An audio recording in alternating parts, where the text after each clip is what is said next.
Hey everybody, welcome back to another episode of Cooking Rules with Jules. That's me. My name is Julia Pontanis, and I'm here to make your kitchen experience not only incredibly easy, healthy, and delicious too. And this, of course, is your recipe of the week. So thank you as always for joining me. Remember, if you want to get notification whenever I have new videos come out, which is every Wednesday, unless I'm traveling, then hit that notification button up there and subscribe. Also, I'd love to hear from the community. Tell me how you're making these things that I'm showing you how to make. I'd really just like to know what you're doing, what's working, what's not working. And let's just have some foodie talk, shall we?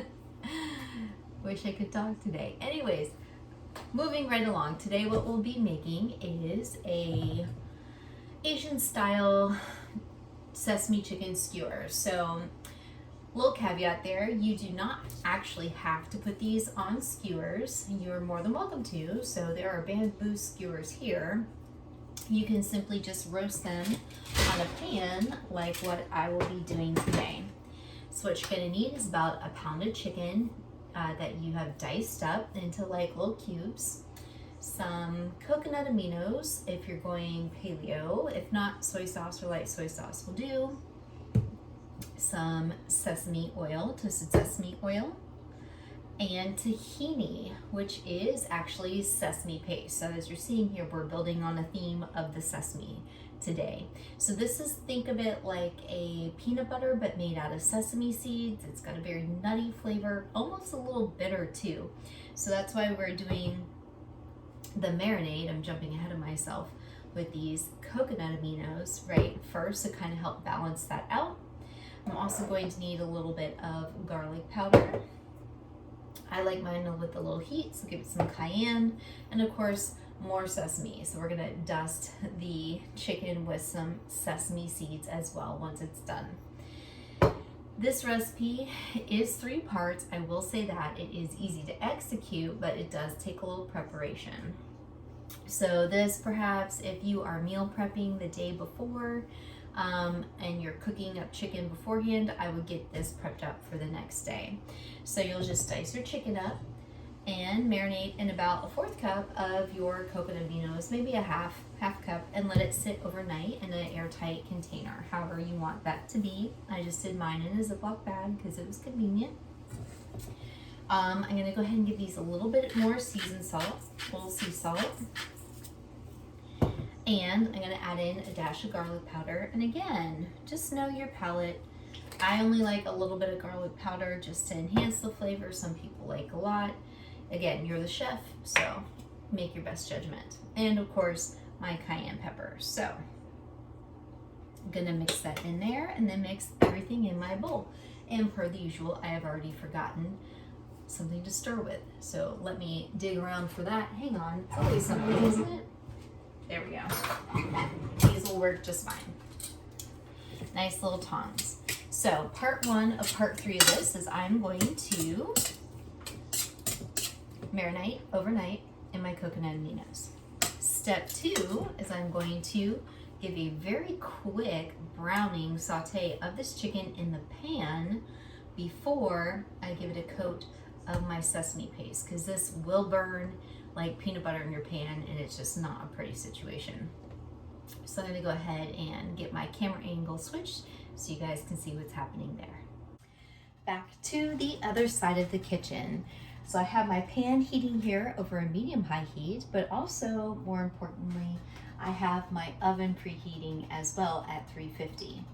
You could also grill these instead of bake them, so this would be a perfect little summertime chicken skewer, chicken kebab, if that's what you were looking to do. But today we're just going to do it in the oven. So enough talking, Julia. Here we go.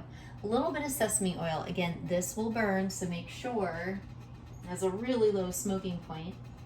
I'm just going to add a little bit of this, and this is also a non-stick pan. Probably just a teaspoon, just to give that extra flavor. So I'm gonna swirl it around. By the way, I found all of this sesame stuff, mostly I'd say 90% of it at Trader Joe's. So if you got a Trader Joe's near you, That's gonna be the place to be. Okay, into the pan we go. I'm gonna brown up my chicken. I'm not gonna cook it all the way, just gonna get a nice little sear on the outside. And after I'm done with that, I'm going to return it back into a mixing bowl. I'm gonna rinse this one out and dry it first though. I don't want any water on there.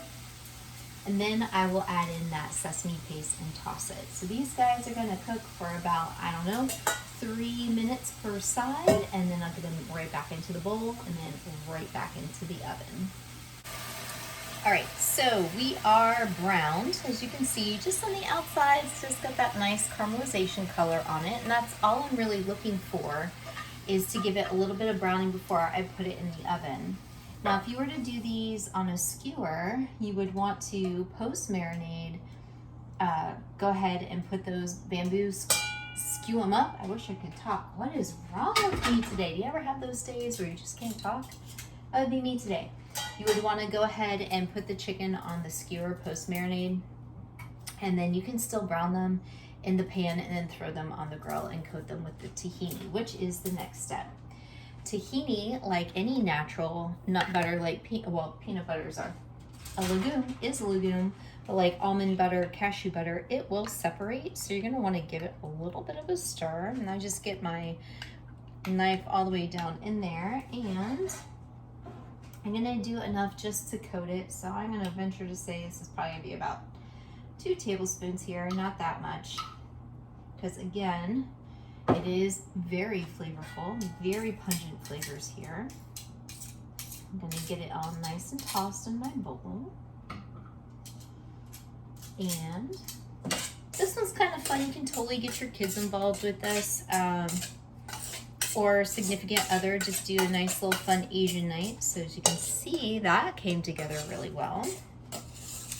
Now I'm going to just throw it onto my lined baking pan here, which is foil for today.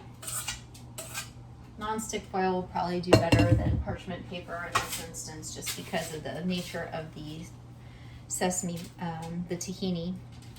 And then I'm gonna give these guys a little bit of some spice and give them a little sprinkle. Now, because these are not on skewers and they're already mostly cooked because my pieces were thin, this isn't gonna go in but more than another maybe 7 minutes.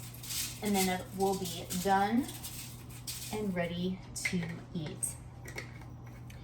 And you can do a lot of fun things with this. You can toss it inside of like poke bowl, or you can put on top of cauliflower rice, which is exactly what I'm going to do because I am on the paleo train for the next 3 weeks.